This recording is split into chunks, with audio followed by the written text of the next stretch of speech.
Vou começar a aula de hoje, a aula de número 10 de língua portuguesa, te fazendo uma pergunta. Se você tivesse que escolher uma dessas camisas para ir à praia, com qual que você iria? Nem precisa pensar muito, né? Você iria com essa, eu aposto. E é um casamento, você iria com essa aqui? Bom, assim como a gente não usa a mesma roupa para todas as situações, assim também é a língua. Ela não é homogênea. Ela varia de acordo com uma série de fatores.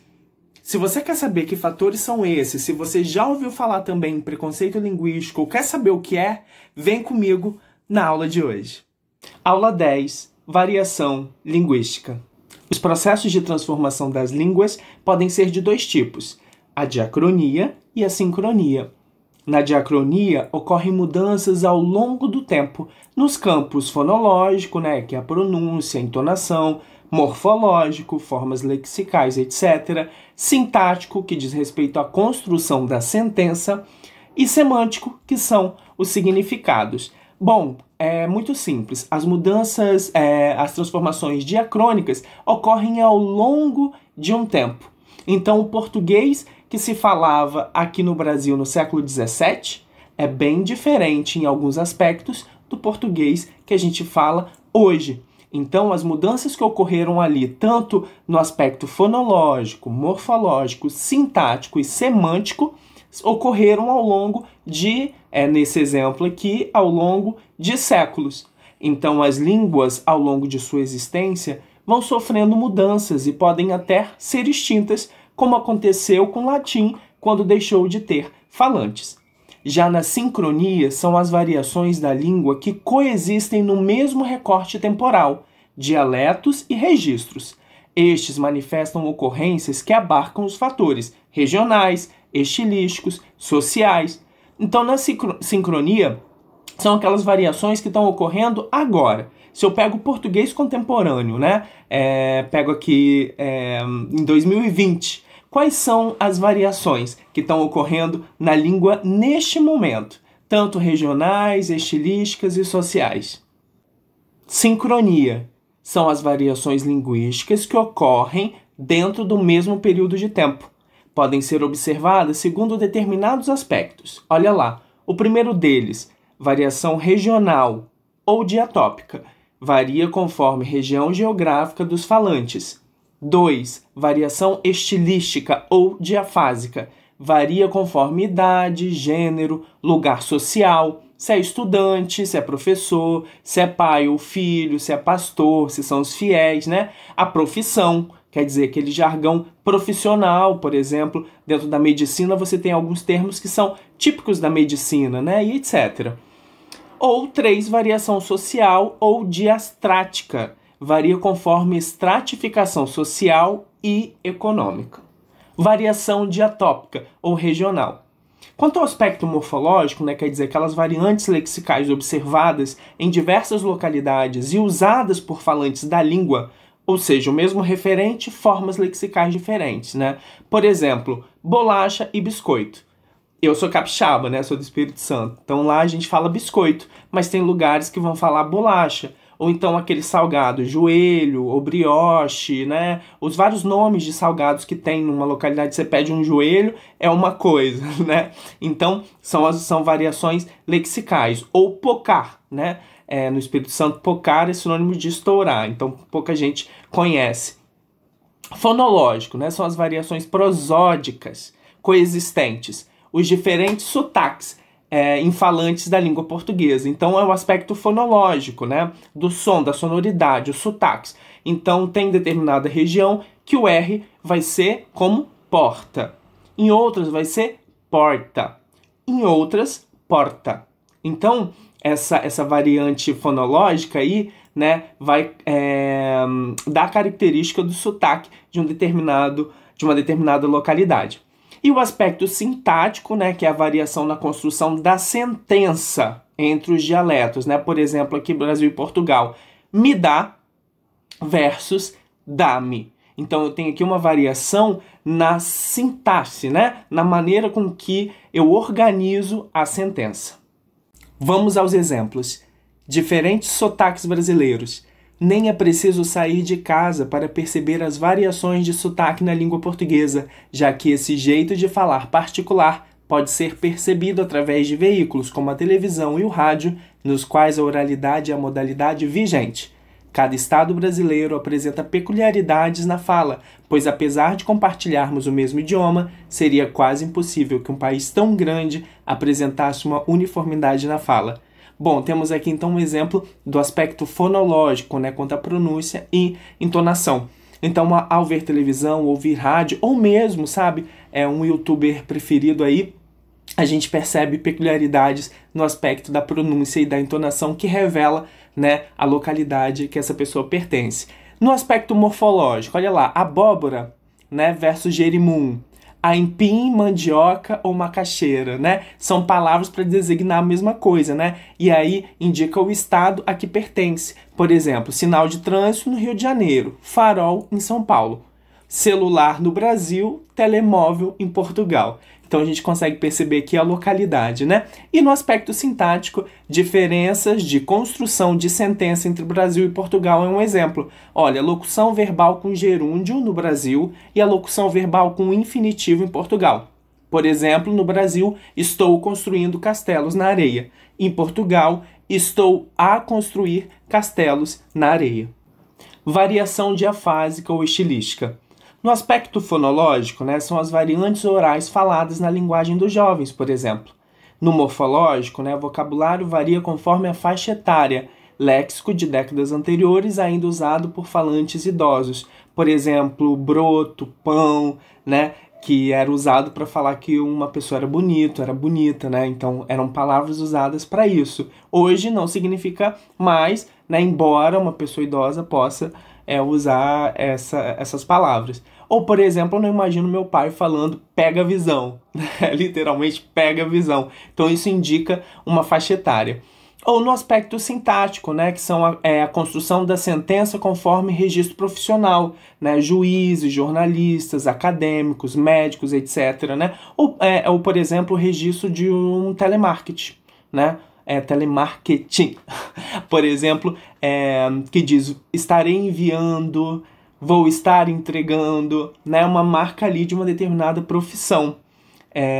Ou, por exemplo, jornalistas, né, que quando você tá lá no estúdio aí fala, chamaremos não sei quem para falar, aí a pessoa fala, é isso mesmo, Maju, né? Ou isso mesmo, um outro jornalista. Então você percebe ali que tem um jeito sintático de estruturar, né? A maneira que você estrutura a sentença. Temos aqui o fragmento de um texto do Carlos Drummond de Andrade, intitulado Antigamente. Antigamente, as moças chamavam-se Mademoiselle e eram todas mimosas e muito prendadas. Não faziam anos, completavam primaveras, em geral 18. Os janotas, mesmo não sendo rapagões, faziam-lhes pé de alferes, arrastando a asa, mas ficava longos meses debaixo do balaio. É até difícil a leitura, né? Um monte de palavra aqui que a gente não conhece, né? Essas palavras, olha lá, são exemplos do aspecto morfológico, porque são variantes faladas por atuais idosos, né? Expressões idiomáticas da época em que eram jovens. Então, né, a gente não usa mais broto, pão, mas se você ouvir, né, você vai identificar que eram expressões aí de uma determinada época. Um exemplo aqui de aspecto sintático é o texto do Oswald de Andrade, né? Tem aí o aspecto da colocação pronominal e o título é Pronominais.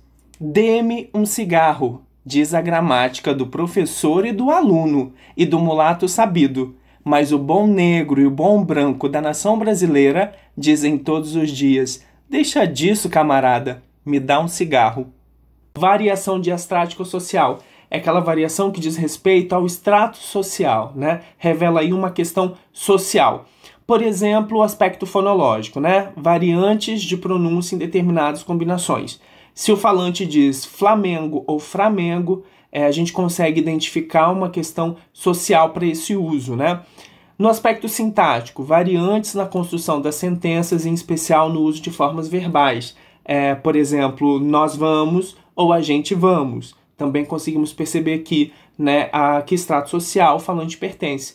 E o aspecto morfológico, né, a ocorrência de vocabulário específico. Então, provavelmente, o pega-visão além de ser usado, né, por uma faixa etária, também revela uma questão social, né? Se vem da periferia, se vem de um lugar que tem melhores condições financeiras, mais acesso ao estudo ou não, né? Então, tudo isso a língua consegue revelar. Exemplos. No aspecto fonológico, o encontro consonantal FL por FR, né? Flamengo, Framengo. A inversão de posição dos fonemas, por exemplo, tábua, tauba. Observação. Algumas variações representam reais possibilidades do sistema que oscilam na atualidade, mas que se manifestam em várias épocas distintas da formação da língua portuguesa. No aspecto sintático, o uso da variante culta é substituído por variante de menor prestígio social. Por exemplo, a substituição da forma verbal no subjuntivo por outro modo verbal em períodos compostos. Por exemplo, eu espero que ela sabe como chegar lá, e não que ela saiba como chegar lá. Ou o uso do pretérito imperfeito no lugar de outras formas verbais. Por exemplo, eu gostava que ela vinha aqui, em vez de eu gostaria que ela viesse aqui. Ou a conjugação verbal variando em número e pessoa. Nós vai ao jogo, ao invés de a gente fomos ao jogo. Né? Ao invés não, desculpa. Nós vai ao jogo ou a gente fomos ao jogo. Preconceito linguístico. Precisamos falar mais desse tipo de preconceito, né? A gente fala de uma série de preconceitos e ainda falamos pouco desse tipo de preconceito. O que é o preconceito linguístico? Segundo o professor, linguista e filólogo Marcos Banho, todo juízo de valor negativo, de reprovação, de repulsa ou mesmo de desrespeito às variedades linguísticas de menor prestígio social. Normalmente, esse pré-julgamento dirige-se às variantes mais informais e ligadas às classes sociais menos favorecidas, as quais, via de regra, têm menor acesso à educação formal ou têm acesso a um modelo educacional de qualidade deficitária. Bom, uma coisa que a gente tem que ter na cabeça: nenhuma variedade é melhor que a outra. Então, se eu digo para você, né, você fala, sei lá, a gente vamos, eu digo para você que está errado, eu é que estou errado. Porque está errado, está certo, é em relação a alguma coisa, né? Então, está errado ou está certo de acordo com a variedade padrão, que é uma variedade dentre várias, né? E não há nada nada em termos de valor nela própria que a faça melhor que as outras variedades. Mas por uma questão de prestígio social, por ser uma variante falada, né, por uma determinada classe social, ela foi escolhida como o modelo, como a norma padrão. Não, o vídeo não deu defeito. Eu parei a imagem para explicar para você a diferença entre norma culta e norma padrão. A norma culta diz respeito à variedade utilizada pelas pessoas que têm mais proximidade com a modalidade escrita e, portanto, possuem uma fala mais próxima das regras de tal modalidade. Seus falantes, em sua maioria, são pertencentes às camadas mais privilegiadas da sociedade. Já a norma padrão está vinculada a uma língua modelo. A norma padrão brasileira surgiu no século XIX, partindo da necessidade que alguns membros letrados das altas camadas da sociedade viram e veem em unificar a língua, tornando-a unitária e homogênea e combatendo as mudanças e as variações. Então a gente precisa desfazer esse preconceito. Entender que sim, a gente estuda a variedade padrão para ter domínio sobre uma determinada variedade que é exigida em uma série de situações sociais, né? Se eu, por exemplo, sou um juiz e vou abrir uma sessão, eu preciso sim dominar aquela variedade que é exigida naquela situação, né? Então, dominar a norma padrão, garantir o acesso ao maior número de pessoas, é democratizar, né? Socialmente falando, é democratizar essa educação e possibilitar que as pessoas possam ocupar determinados lugares. Então, vamos ficar com isso na cabeça. Nenhuma variedade é melhor que a outra. Ter uma como padrão é uma questão de escolha e tem a ver com questões sociais, e não por uma questão de qualidade da própria variedade. Em síntese, falando de variação linguística, Temos a regional, a social e a estilística. Agora que você já aprendeu sobre variação linguística e sobre preconceito linguístico, bora praticar na vida e nas questões de vestibular. A partir da próxima aula, vocês terão uma aula de literatura com uma infinidade de mediadores. Então, para adiantar o gostinho, eu vou reler o texto do Oswald de Andrade. Dê-me um cigarro, diz a gramática, do professor e do aluno, e do mulato sabido. Mas o bom negro e o bom branco da nação brasileira dizem todos os dias: deixa disso, camarada, me dá um cigarro. Então, um grande abraço e até!